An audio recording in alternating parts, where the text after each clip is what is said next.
오늘 우리에게 주신 하나님의 말씀은 고린도전서 1장 1절부터 3절까지 말씀입니다.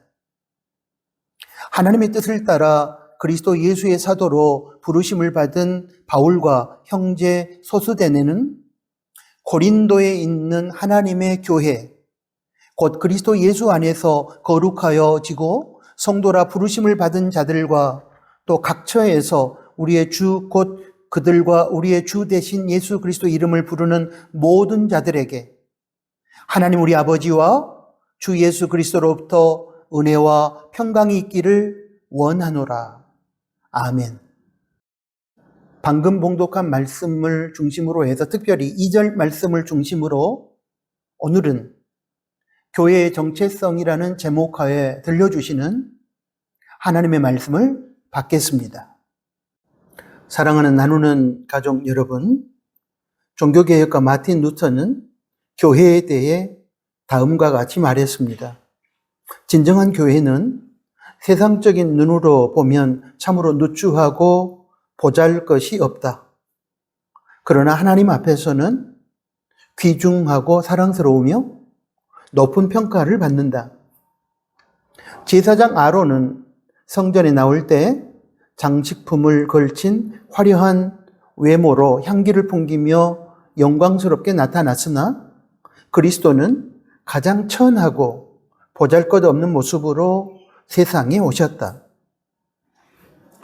루터의 이 말은 성경에서 말하는 본질을 잃어버리고 세상적인 외적인 것들을 추구한 채 형식적이고 사무적인 교회로 전락해가는 타락한 현대교회에 경종을 주는 도전임에 분명합니다. 외적으로 대형화되고 조직화되고 있는 현대교회가 빠지기 쉬운 함정이 하나 있습니다. 그것은 건물의 크기와 화려함, 그리고 교인의 숫자와 헌금의 액수를 가지고 자신의 교세를 과시하려고 한다는 것입니다. 만약 그런 교회가 있다면 그 교회는 이미 성경적인 교회의 본질을 상실한 타락한 교회일 것입니다. 일반적으로 사람들이 교회를 평가하는 기준은 사람들이 얼마나 많이 모이는가, 교인의 숫자, 그리고 헌금이 얼마나 많이 나오는가, 헌금 액수, 그리고 커다랗고 화려한 건물을 가지고 있으면 큰 교회라고 합니다. 모이는 사람도 몇 명 안 되고 아직도 보조를 받아야 교회가 유지되며 예배 장소도 상가에 새 들어 있다면 작은 교회 또는 개척교회라고 합니다. 이러한 외적인 평가 기준은 한국 교회 안에 거의 보편적이 된 것 같습니다. 그런데 여러분, 하나님께서 교회를 보시는 기준은 다릅니다. 하나님이 교회를 평가하는 기준은 요한계시록 2장에서 3장에 걸친 소아시아 지역 7개 교회에 보낸 편지에서 찾아볼 수 있는데, 거기서 하나님은 사람들의 숫자나 헌금 액수나 건물 등의 외적인 것에 대한 언급을 전혀 하지 않았습니다. 오히려 부자 교회인 라오디게아 교회에게 이렇게 경고했습니다. 요한계시록 3장 17절의 말씀입니다. 내가 말하기를 나는 부자라 부요하여 부족한 것이 없다 하나 내 곤고한 것과 가련한 것과 가난한 것과 눈먼 것과 벌거벗은 것을 알지 못하는도다. 하나님께서 교회를 보시는 기준은 외적으로 드러나 보이는 세속적인 것들이 아니라는 의미의 말씀입니다. 그렇다면 여러분, 하나님께서 교회를 보시는 기준은 무엇일까요? 여러 가지가 있을 것인데 저는 오늘 신약 성경에 비유로 소개된 교회의 정체성 3가지를 통해서 하나님께서 보시는 좋은 교회의 기준을 살펴보고 싶습니다. 성경이 비유로 말씀하고 있는 교회의 정체성 이 3가지를 우리들이 회복함으로 우리 나누는 교회를 비롯한 한국 교회가 하나님 마음에 합한 교회로 바르게 세워지기를 소망하면서 여러분과 함께 나누기를 소원합니다. 그 전에 이미 우리가 배워서 잘 알고 있는 교회의 정의를 다시 한번 확인해 보고자 합니다. 신약에서 교회를 에클레시아라고 하는데 이는 에크, 뭐뭐 밖으로, 뭐뭐으로부터와 칼레오라는 불러내다라는 뜻을 가진 단어의 합성어로서 세상으로부터 세상 밖으로 불러냄을 받은 사람과 사람들의 모임을 뜻합니다. 더 자세하게 설명하자면 교회는 예수 그리스도를 구세주와 인생의 주인으로 믿어 세상으로부터 불러냄을 받은 성도와 성도의 모임을 뜻합니다. 그러므로 아직도 많은 사람이 오해하고 있는 것처럼 교회를 건물이나 조직이나 시스템이라고 생각하면 안 됩니다. 예배당은 교회와 성도의 모임인 공동체가 예배드리는 장소로서의 건물이지 교회 자체는 아닙니다. 교회당은 교회 생활을 하는 장소로서의 건물이지 교회 자체는 또 아닙니다. 교회는 건물이 아니라 성도 자체와 성도의 모임입니다. 그렇기 때문에 교회로 세워져 가고 교회를 세우고 교회를 건축한다는 참 의미는 건물로서의 예배당이나 교회당을 건축하고 세우는 것이 아니라 교회인 성도와 성도의 모임인 공동체가 성령님 안에서 말씀의 기초 위에 믿음을 든든히 세워가는 것을 의미하는 것입니다.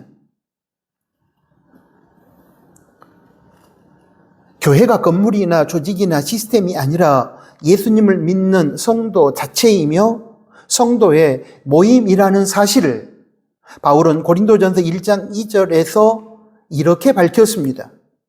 보겠습니다.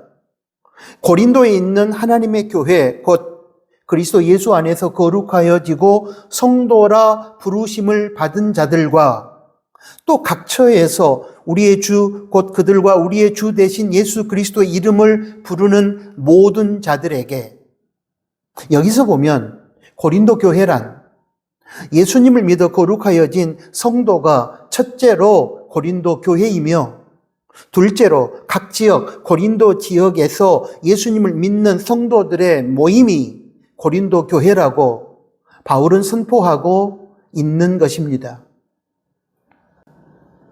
마찬가지로 우리 나누는 교회란 우리가 예배드리고 교회 생활하고 있는 건물로서의 예배당과 교회당이 나누는 교회가 아니라 예수님을 믿는 성도인 저와 여러분 그리고 예수님을 믿는 우리 성도들의 모임이 나누는 교회인 것입니다. 그러므로 다시 한번 말씀드립니다. 교회는 건물이나 조직이나 시스템이 아닙니다. 교회는 성도 자체이며 성도의 모임입니다. 그리고 교회 건축은 예배당과 교회당을 짓는 것이 아니라 주님 안에서 성령의 다스림을 받고 말씀으로 믿음을 세워가는 것을 뜻합니다. 이 사실을 사랑하는 교회 여러분, 결코 잊어서는 안 될 것입니다. 그렇다면 이제 교회의 본질, 신약 성경에서 비유로 설명하고 있는 교회의 정체성 세 가지를 우리 함께 살펴보도록 하겠습니다. 첫째, 교회는 그리스도의 몸입니다. 에베소서 1장 23절에서 교회는 그의 몸, 즉 예수 그리스도의 몸으로 비유되고 있습니다. 그리고 골로새서 1장 18절에서는 그 예수 그리스도는 교회의 머리시라라고 비유했습니다. 종합하면 예수 그리스도는 교회의 머리시며 교회는 예수 그리스도의 몸이라는 말씀입니다. 그러면 성도 각자는 주님의 몸인 교회에서 무엇일까요? 여기에 대하여 고린도전서 12장 27절 말씀은 성도 각자를 예수 그리스도의 몸을 이루고 있는 각 지체라고 비유하고 있습니다. 너희는 그리스도의 몸이요 지체의 각 부분이라. 위의 말씀들에 근거하여 성경적인 교회 공동체 모습을 찾아볼 수 있을 것이라고 생각합니다.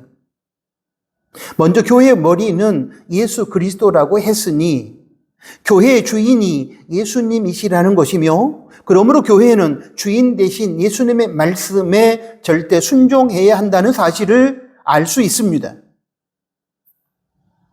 만약에 영적인 지도자나 세상의 부와 권력을 가지고 교회 안에서 행세하는 사람이나 목소리 큰 사람이나 헌금을 많이 하고 봉사를 많이 하는 누군가가 교회 안에서 주인 노릇을 하면서 예수님의 말씀을 무시한다면 그 교회는 하나님 보시기에 합당한 교회가 아니고 사람에 의해서 주도되어지는 타락한 교회임에 분명합니다.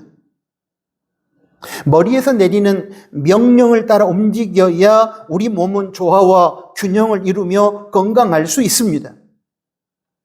그러나 머리에서 내리는 명령을 몸의 지체들이 거부하거나 불순종하게 되면 우리 몸은 조화와 균형을 잃어버린 채 병들어 죽게 될 것입니다. 마찬가지로 머리이신 주인이신 예수님의 명령을 몸인 교회와 몸의 각 지체들인 성도가 거부하고 불순종하게 되면 사람의 뜻을 따라 움직이는 교회가 될 것이고, 그때 교회와 성도는 무질서하고 불균형하게 되어 결국은 무너지고 망하게 될 것입니다. 여러분, 우리가 꼭 기억해야 할 것이 있습니다. 몸의 지체들은 한 부분이 없어도 불편하지만 생존할 수는 있습니다. 팔이 하나 없거나 발이 하나 없거나 눈이 하나 보이지 않고 귀가 한쪽이 들리지 않아도 불편은 하겠지만 생명에는 지장이 없습니다. 그러나 여러분, 만약에 머리가 없다고 한번 생각해 보십시오. 그러면 그 몸은 즉시로 죽게 되는 것입니다. 마찬가지로 머리, 주인이 되시는 예수님께서 교회 안에 계시지 않거나 또한 사람이 머리, 주인 노릇을 하거나 머리, 주인 되시는 예수님의 명령이 무시되고 거부당하고 있다면 그 교회는 분명히 죽은 교회임에 확실합니다. 사랑하는 교회 여러분, 그렇다면 지금 우리가 섬기는 교회는 어떻습니까? 다음으로 교회는 예수 그리스도의 몸이요 성도는 그 몸의 지체라고 했으니 성도 각자는 서로에 대한 지체의식을 가져야 한다는 사실을 알 수 있습니다. 우리 몸에는 몸을 이루는 여러 지체들이 물렁뼈, 관절을 통해서 서로 연결되어 있습니다. 그리고 우리 성도 각자는 예수 그리스도를 머리로 하는 교회 공동체 안에서 그의 몸인 교회를 이루는 지체들로서 서로 사랑으로 연결되어 있습니다. 그러므로 몸의 한 부분이 아프면 온 몸이 아프듯이 교회 안에 한 지체인 어느 성도가 아픔을 겪을 때 우리도 같이 아픔을 느껴야 합니다. 손톱 밑에 가시가 박힌 적이 예전에 있었습니다. 그랬더니 손톱 밑에 상처 난 부분만 아픈 것이 아니라 온몸이 다 아프고 힘들었습니다. 여러분, 이것이 우리 몸의 지체의식이라고 하는 것입니다. 이에 대하여 고린도전서 12장 26절은 지체의식에 대하여 이렇게 기록하고 있습니다. 만약 한 지체가 고통을 받으면 모든 지체가 함께 고통을 받고 한 지체가 영광을 받으면 모든 지체가 함께 즐거워하느니라. 사랑하는 교회 여러분, 우리는 지금 어떻습니까? 교회 안에 다른 성도, 다른 지체의 기쁨이 나의 기쁨으로 느껴져서 진심으로 축하해주고, 교회 안에 다른 성도, 지체의 슬픔이 나의 슬픔으로 느껴져서 진정으로 기도하고 위로해주고 있다면 우리는 분명히 지체의식을 가지고 있는 것입니다. 그러나 만약 교회 안에 다른 성도의 아픔이 나의 아픔으로 느껴지지 않고 그의 기쁨이 나의 기쁨으로 느껴지지 않고 시기와 질투로 우리 마음이 가득하다면 죄송하지만 우리에게는 지체의식이 없는 것이고 우리가 섬기는 교회는 교회의 본질과 정체성이 결여된 타락한 교회일 것이며 사무적인 관계로 모여있는 세속화된 집단임이 분명합니다. 이 관점에서 지금 우리를 살펴볼 때 우리는 어떻습니까? 우리 서로에 대한 지체의식을 우리는 가지고 있습니까? 우리가 섬기는 나누는 교회의 머리, 주인은 오직 예수님이셔야 하고 그러므로 사람이 주인 노릇하지 않고 예수님 말씀에 순종하는 우리 교회가 되어야 할 것입니다.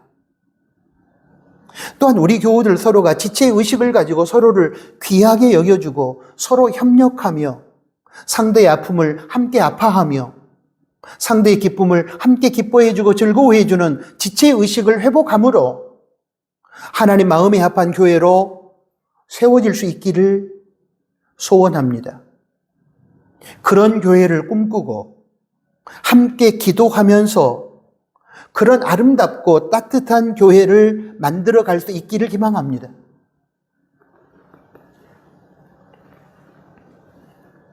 둘째, 교회는 하나님의 집입니다. 디모데전서 3장 15절은 이에 대하여 이렇게 적고 있습니다.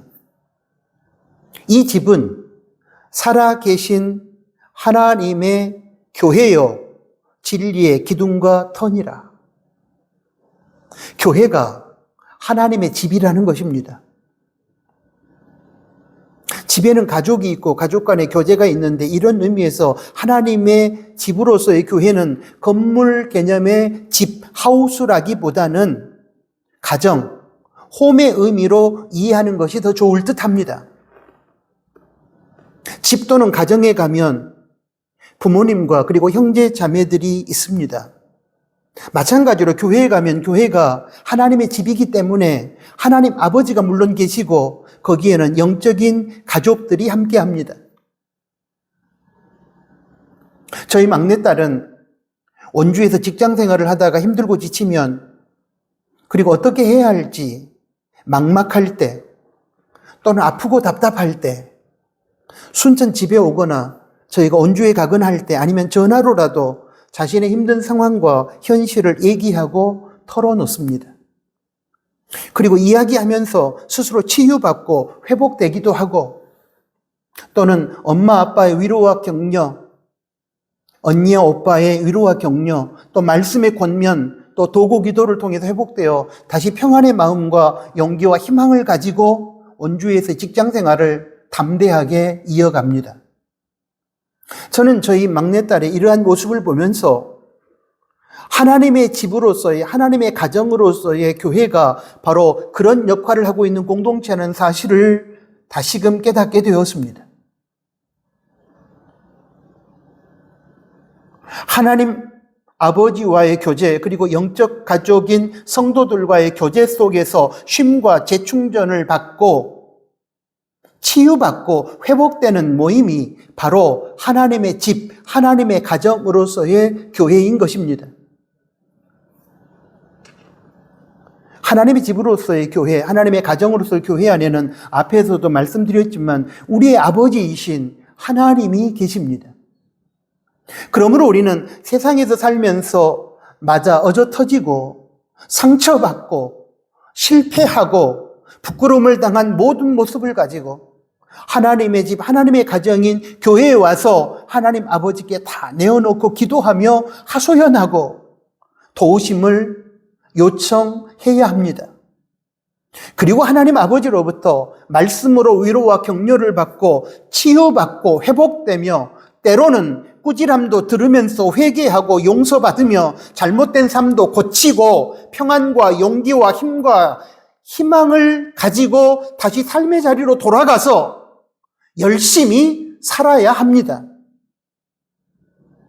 우리가 세상에서 지치고 힘들고 상처받고 실패했을 때 집에 와서 가정에서 부모님과의 만남을 통해 형제자매들과의 교제를 통해 위로와 격려를 받고 상처를 치유받고 회복되어 다시 삶의 현장으로 돌아가듯이 우리는 하나님의 집인 교회에서 하나님의 가정인 이 교회에서 하나님 아버지와의 만남을 통해 그리고 영적 가족인 성도들과의 교제를 통해 우리의 상처를 치유받고 새로운 힘과 용기를 얻어 낙심과 절망의 자리를 떨쳐버리고 세상으로 다시 들어가 담대하게 도전하고 살아갈 수 있어야 하는 것입니다. 여러분, 교회는 그런 모임이고 그런 공동체입니다. 일부러 나를 부담스럽게 만들고 나를 귀찮게 하고 나에게 스트레스를 주어 나를 괴롭히는 공동체 모임이 결코 아닙니다. 그 반대로 지치고 상처받고 낙심한 우리 각자에게 말씀으로 용기와 새 힘과 평안을 주고 말씀을 통한 위로와 격려로 치유해주고 때로는 꾸지람의 말씀을 통해 우리 각자의 죄악을 보게 하고 회개케 함으로 바른 삶을 살아가도록 만들어주는 회복의 모임인 것입니다. 세상에서 상처받고 실패하고 그러므로 낙심절망한 영혼이 하나님의 위로와 격려, 때로는 꾸지람을 통해 새 힘과 용기를 얻고 평안을 소유하고 바른 삶을 회복하여 세상으로 다시 담대하게 나아가 도전하도록 만들어주는 안식과 쉼의 재충전의 모임이 하나님의 집, 하나님의 가정으로서의 교회인 것입니다. 사랑하는 여러분, 우리 나누는 교회는 어떻습니까? 하나님의 집, 하나님의 가정으로서의 교회입니까? 우리 나누는 교회 공동체가 하나님과의 만남을 통해서 이렇게 새 힘과 용기와 평안을 제공받고 치유되고 회복되어 세상을 향하여 담대하게 도전하도록 만들어주는 하나님의 집, 하나님의 가정으로서의 교회의 본질, 정체성을 회복하기를 원합니다. 그리고 우리 모든 성도가 교회가 그러한 하나님의 집이라는 사실을, 하나님의 가정이라는 사실을 깨닫고 이러한 교회의 소중한 가치를 존중하며 지켜내며 사랑할 수 있기를 바랍니다. 셋째, 교회는 그리스도의 신부입니다. 요한계시록 21장 9절 말씀에 보면 어린 양이신 예수 그리스도의 신부로 교회를 소개하고 있습니다.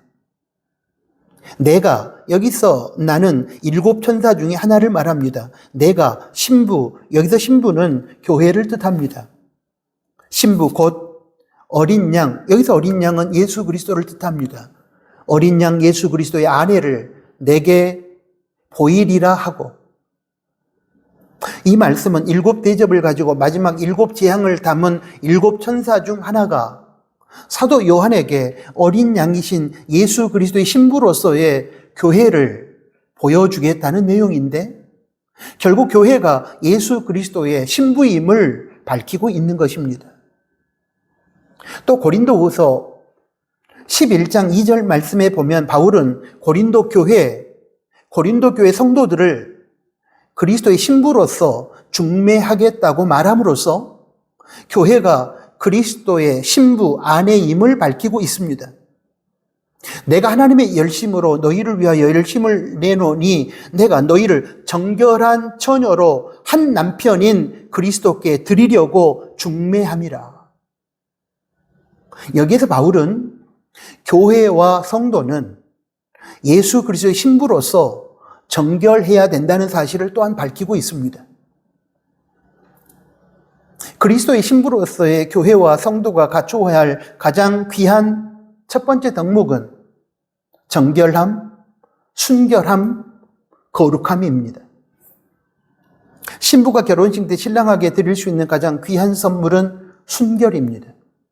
물론 신랑도 신부에게 순결하게 임해야 합니다. 당연히 우리의 신랑이신 예수님은 항상 신부인 우리를 대할 때 정결하시고 순결하시고 거룩하시기 때문에 우리가 걱정할 필요가 없습니다. 문제는 신부인 교회와 성도인 우리 각자입니다. 그리스도의 신부로서의 교회와 성도는 오직 신랑이신 예수님만을 사랑해야 하고 세상이 그 어떤 것도 예수님보다 더 사랑하면 안 됩니다. 그것은 우상숭배이며 영적 간음이며 그리스도의 신부로서의 정결함과 순결함과 거룩함을 상실한 것입니다.